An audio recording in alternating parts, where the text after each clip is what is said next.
Hi everyone, welcome to the channel Simple Concepts, and I'm Rashmita, your educator for the subject history.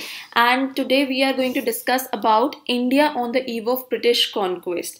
मतलब जब Britishers ने India में अपनी power expand करने का डिसाइड किया और उस पर एक्शन लिया, तब इंडिया में क्या क्या सिचुएशंस प्रिवेलिंग थी और अलग अलग पार्ट्स में क्या क्या एक्टिविटीज हो रही थी.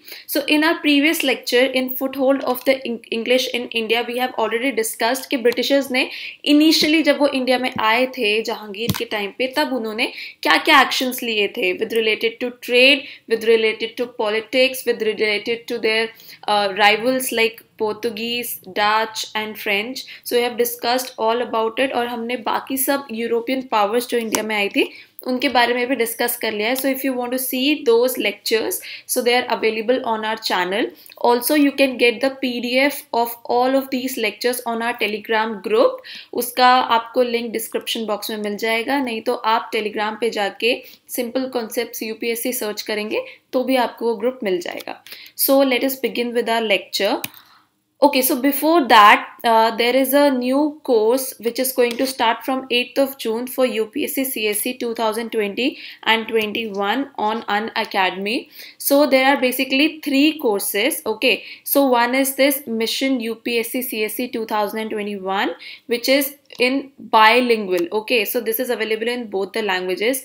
One is this UPSC CSE 21 Lakshya, so this is available in Hindi language, and Expedition UPSC CSE 2021 which is available in English language. So इसमें आपको फुल कवरेज मिल जाएगा सिलेबस का, टेस्ट सीरीज भी मिल जाएंगी with analysis.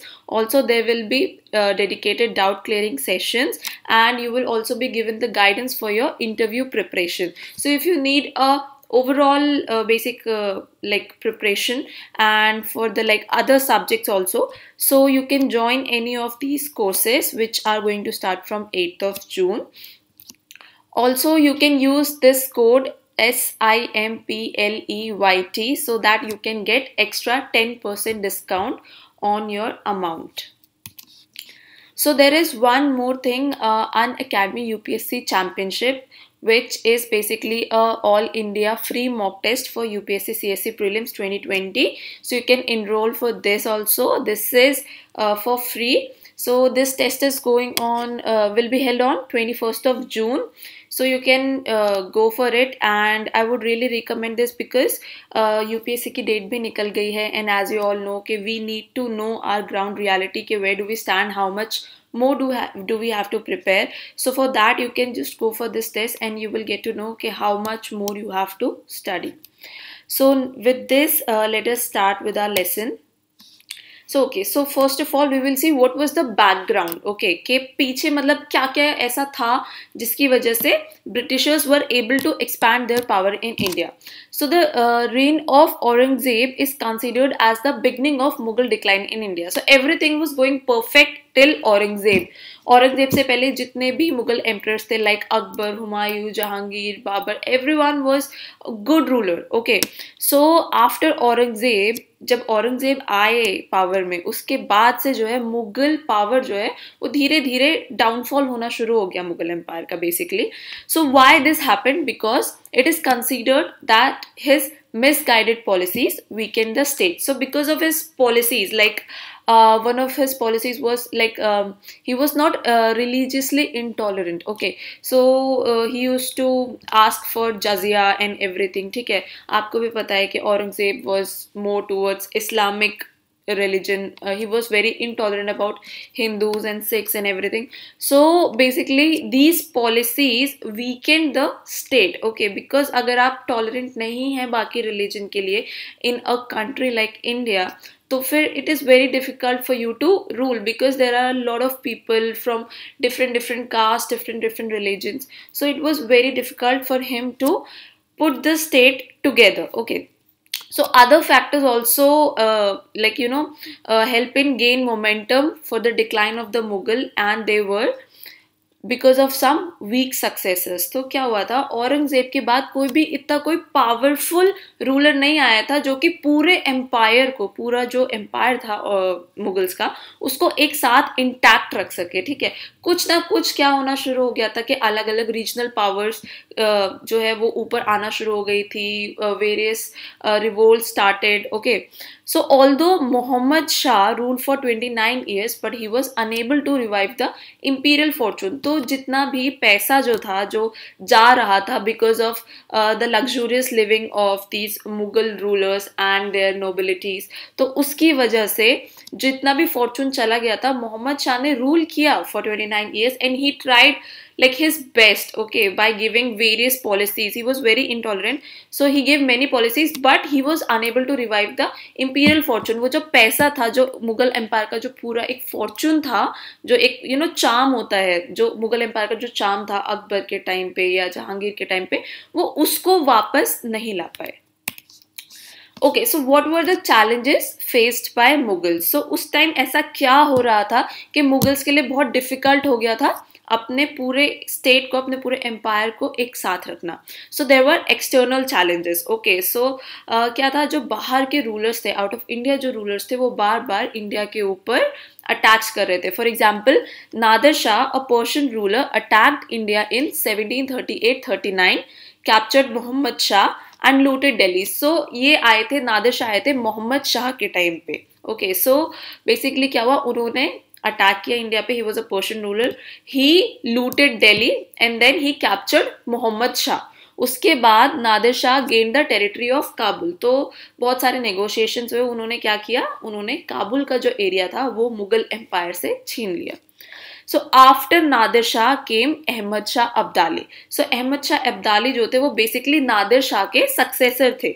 Okay, so he invaded India many times during 1748 and 1767। इतने time में उन्होंने बहुत बार इंडिया को इन्वेड किया। Mughals actually try to buy peace with him. ठीक है, उन्होंने सोचा कि कुछ हम उनको एरिया दे देते हैं या कुछ भी ऐसा कोई पीस ट्रीटी साइन कर लेते हैं जिसकी वजह से वो और अटैक नहीं करेंगे इंडिया के ऊपर। तो इसके लिए मुगल्स ने क्या किया, उन्होंने जो पंजाब का एरिया था वो अहमद शाह अब्दाली को दे दिया।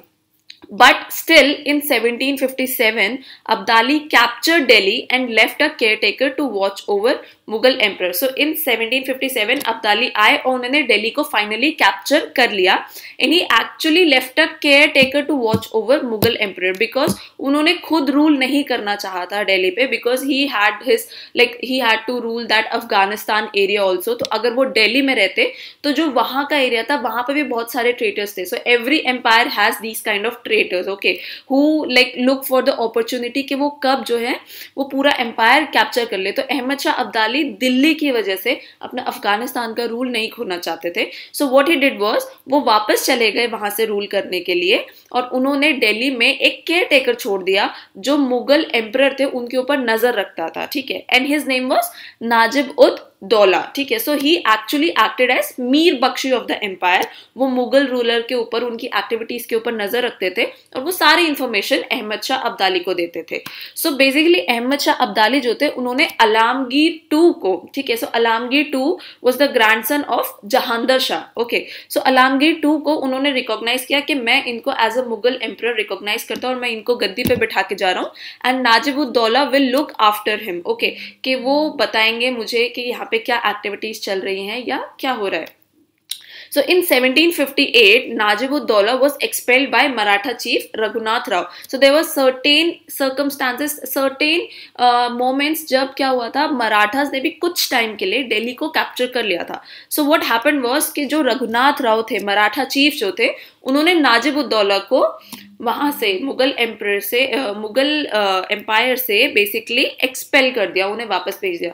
सो क्या करेंगे, वो डायरेक्टली गए अहमद शाह अब्दाली के पास, उनको पूरा का पूरा सिचुएशन बताया।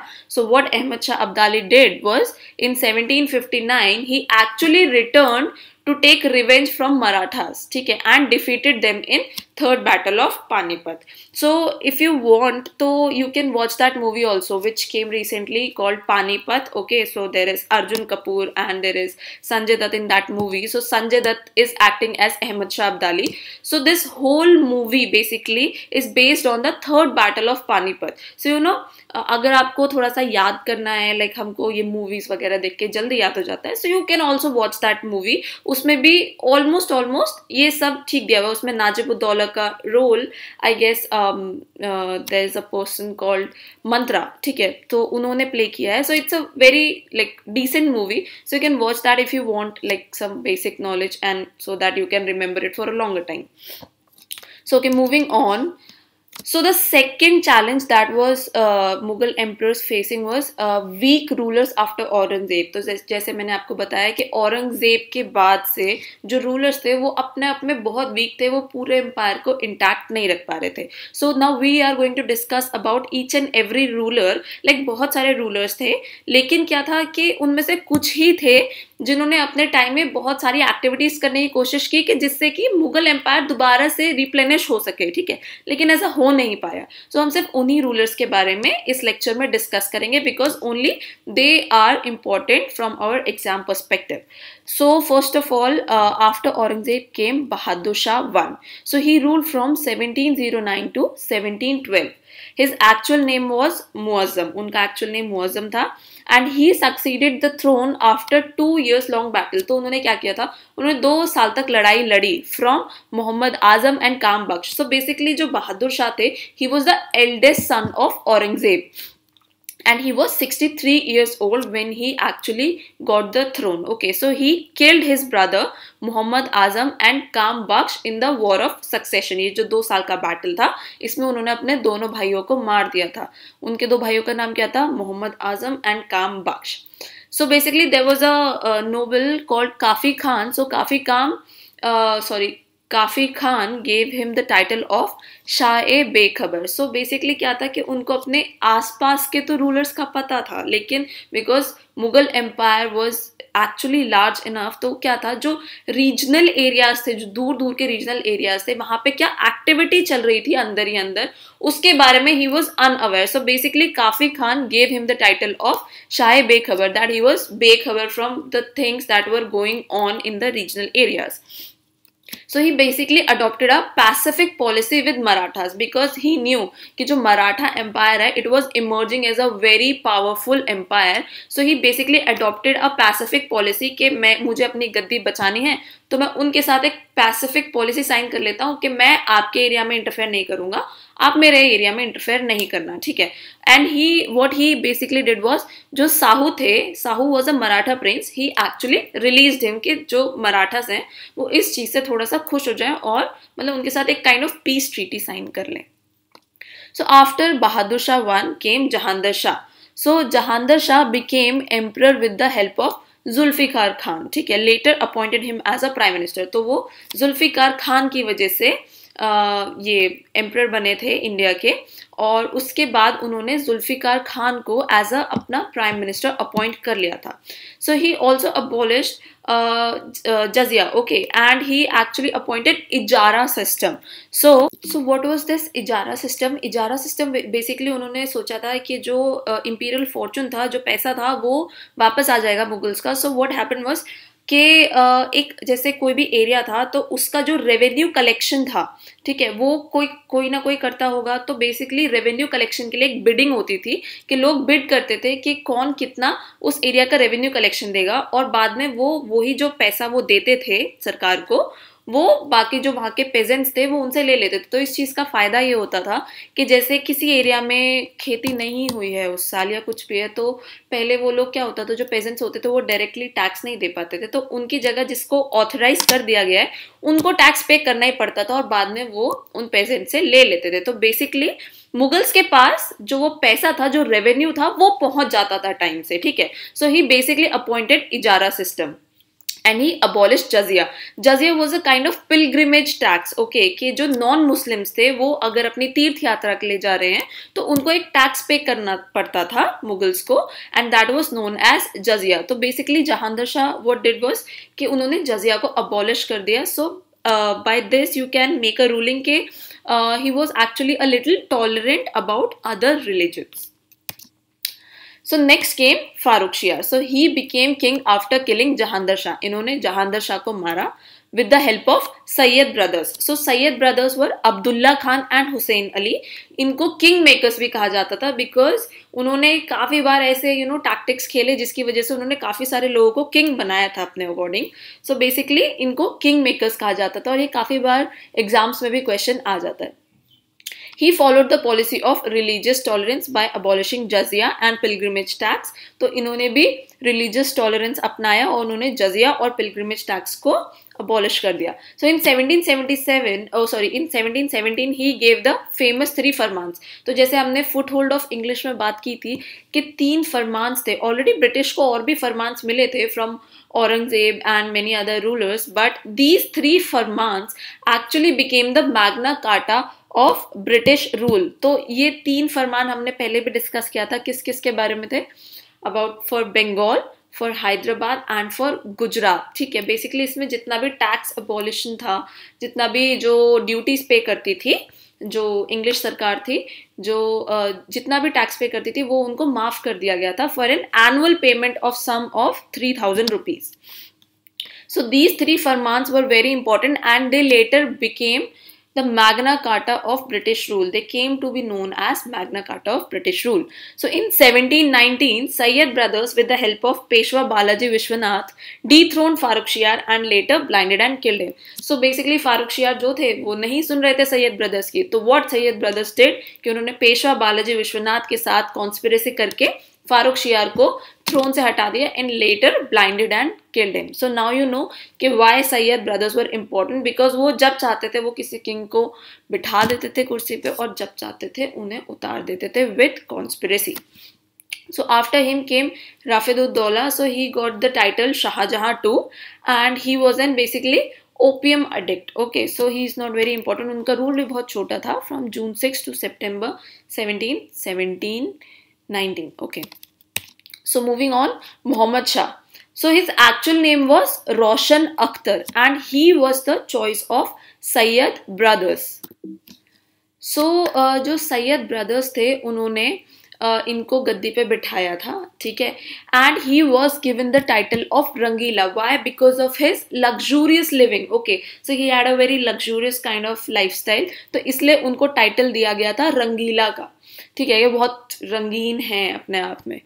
सो Mohammad Shah with the help of Nizamul Mulk killed Syed brothers. तो इन्होंने क्या किया, इन्होंने जड़ ही काट दी कि जो सैयद ब्रदर्स थे इन्हें डर था कि सैयद ब्रदर्स अब अगर ये उनकी बात नहीं मानेंगे तो सैयद ब्रदर्स किसी और को थ्रोन पे बिठा देंगे और इन्हें मार देंगे, जैसे कि उन्होंने पहले भी किया था. ठीक है, तो इन्होंने क्या किया, इन्होंने with the help of Nizamul मुल्क सैयद ब्रदर्स को ही खत्म कर दिया. सो निजामुल मुल्क इफ यू रिमेंबर, तो जो हैदराबाद था, इंडिपेंडेंट स्टेट ऑफ हैदराबाद, उसका जो फाउंडर थे वो थे Nizam ul Mulk. So after killing the Sayyid brothers, Mohammad Shah actually appointed Nizam ul Mulk as wazir and he actually founded the independent state of Hyderabad. So after Mohammad Shah came Ahmad Shah. He was an incompetent ruler. ठीक है, वो बहुत ही लूज रूलर थे बेसिकली. तो उन्होंने क्या किया था, पूरा का पूरा एम्पायर की जो भी भागदौड़ थी वो उधम बाई के हाथों में दे दी थी. Udham Bai was the queen mother of that time and she was a very incapable lady and very like poor intellect lady, कि उन्हें नहीं पता था कि राज कैसे चलता है. So she basically ruled with his patronage called Javed Khan. सो जो उधम बाई थी उनको ये भी टाइटल दिया गया था किबला आलम का. Okay, so moving on to the next very important ruler, Alamgir II. So he was the grandson of Jahandar Shah and he is the one जिनको अहमद शाह अब्दाली ने as a emperor बैठाया था. ठीक है, सो ड्यूरिंग हिज रेन, जब इनका राज चल रहा था, इसी टाइम पे बैटल ऑफ प्लासी लड़ा गया था. ठीक है, इन जून 1757.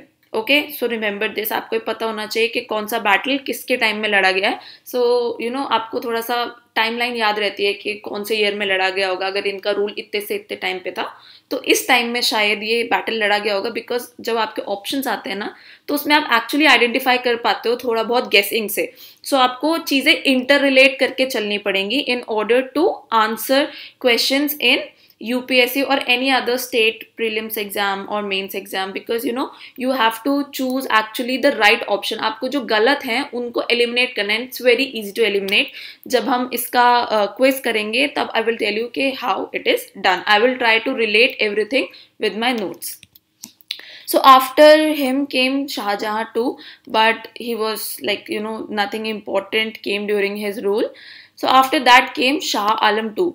The two main battles fought during his reign was the third battle of Panipat and the battle of Buxar. तो जैसा कि पहले था कि आलमगीर टू के टाइम पे आलमगीर टू को अहमद शाह अब्दाली जो थे वो बना गए थे रूलर, और नाजिब-उद-दौला को छोड़ दिया था कि आप इनके ऊपर नजर रखना.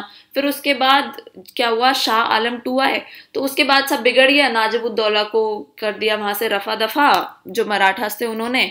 उसके बाद लड़ा गया था third battle of Panipat. So now you can actually imagine कि अच्छा इस टाइम में, तो उस टाइम शाह आलम टू थे जो मुगल एम्परर थे, and the battle of Buxar. So these two important battles were fought in during the reign of Shah Alam II.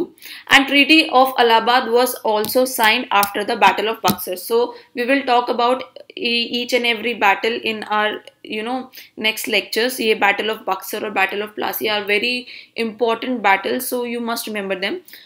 So according to which he was taken under the East India Company. So जो Treaty of Allahabad थी उसमें ये actually agree किया गया था कि जो Mughal emperor हैं he will be taking protection under East India Company and will be sent to Allahabad. Delhi पे rule नहीं करेंगे.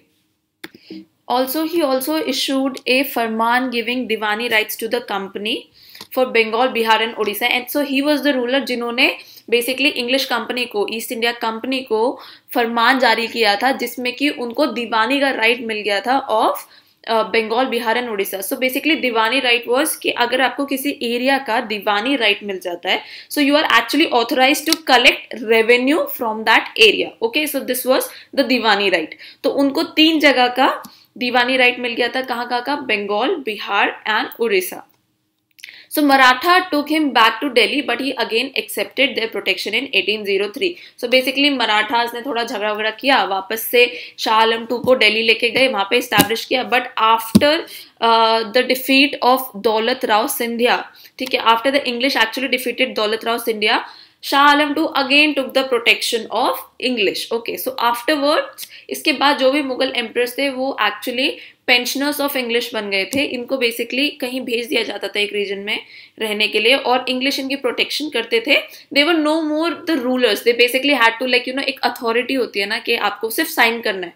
बेसिकली जो रूल चल रहा शुरू हो गया था वो इंग्लिश का ही चलता था, and he used to only sign. और उसके लिए उनको इंग्लिश गवर्नमेंट जो है वो पर ईयर पेंशन देती थी ऑफ अराउंड 1300 रुपीज और something. So after him came Akbar II. So he was actually the person जिन्होंने राजा का टाइटल दिया था राजा राम मोहन रॉय को. And during his reign, the coin bearing the names of Mughal emperors were stopped. So you can actually think कि जो previous rulers थे from Shah Alam II, actually जो English का जो power था वो इंडिया में बढ़ता ही जा रहा था. तो what happened during the reign of Akbar II was कि जो coins होते थे उन coins पे पहले मुगल emperors की फोटो होती थी बेसिकली, ठीक है. तो वो जो थे वो बंद हो गया था, ठीक है. सो उनका नाम छपना बंद हो गया था कॉइन्स पे. So after him came the Bahadur Shah two. He was basically the last ruler of Mughal empire, ठीक है, ऑफिशियल लास्ट रूलर. उनका एक्चुअल नेम था Bahadur Shah Zafar, and he was the last Mughal emperor. So he was captured by English after the mutiny of 1857. So 1857 में क्या हुआ था कि basically ये तो as a emperor act कर ही नहीं रहे थे, मतलब सिर्फ बैठे हुए थे गद्दी पे, बाकी सारी पावर थी इंग्लिश के पास, ठीक है. तो क्या हुआ था जब 1857 की म्यूटिनी थी तो एक लीडर का नाम चाहिए होता है ना आपको. तो सब जो भी म्यूटिनी कर रहे थे, जितने भी सिपॉइस थे या और भी पावर्स थे, ठीक है, जो छोटे छोटे रीजनल पावर्स थे, ठीक है, तो उन्होंने क्या किया, उन्होंने बहादुर शाह जफर का नाम लेके, ठीक है, so he actually declared him as the Mughal emperor of India and he actually fought that battle. तो बट उसके बाद क्या हुआ कि वो हार गए and English actually captured Bahadur Shah two after that mutiny and he was sent to Rangoon, ठीक है, उन्हें रंगून भेज दिया गया और वो वहीं पर मर गए. So this Mughal empire came to an end. इसके बाद कोई मुगल एम्परर नहीं थे इंडिया में. So yes, this was all. So there is a little trick to remember Mughal emperors, because इतने सारे रूलर्स थे तो आप कैसे याद रखोगे, ठीक है. So I have made this, you can actually remember this from this sentence that Bhaijan forgot about Mahatma, like Mahatma Gandhi and Sabarmati. Okay, so इसमें भाई में बी से was for Bahadur Shah 1, then J A for Jahandar Shah, 4 से फारूक शियार, ठीक है, एंड देन एम से Mohammad Shah and A H से Ahmad Shah, because इसके बाद अलामगीर 2 थे तो इसलिए A H for Ahmad Shah and A for Alamgir 2, and then S for Shah Alam 2, A for Akbar 2 and B for Bahadur Shah 2. सो देखिए, अगर आप ये पूरा देखेंगे, ये औरंगजेब के बाद के रूलर्स है, उससे पहले के रूलर्स तो हमें याद ही रहते हैं. तो जो ये रीन स्टार्ट हुआ, ये स्टार्ट भी हुआ बहादुर शाह से और एंड भी होता है बहादुर शाह पे. तो this is easy to remember कि बहादुर शाह 1 से स्टार्ट हुआ और बहादुर शाह 2 पे खत्म हुआ. बाकी आप इस पूरे सेंटेंस को याद रख सकते हैं कि भाईजान forgot about Mahatma and Sabarmati. So it will give you an idea जब आप एग्जाम में लिखेंगे कि किसके बाद कौन आया. If you know prepare a timeline, तो आपको ये हेल्प करेगा मुगल एम्परर्स को याद रखने में. So yes, this is all about the Mughal empress and the challenges faced by the Mughals कि किन किन चीज़ों की वजह से मुगल एम्पायर डिक्लाइन हो रहा था और इंग्लिश पावर बढ़ रहा था. So in our next lecture we will talk about what were the social and economic conditions of the empire during this all, when all of this were happening कि downfall होता जा रहा है empire का और इंग्लिश की power बढ़ती जा रही है. तो उस टाइम कुछ तो सोशल इकोनॉमिक कंडीशन होगी जिसकी वजह से जो है इंग्लिश ज़्यादा पावरफुल हो रहे थे, ठीक है. तो वो सब हमने नेक्स्ट लेक्चर में डिस्कस करेंगे. So till then take care and bye bye. I will see you in the next lecture.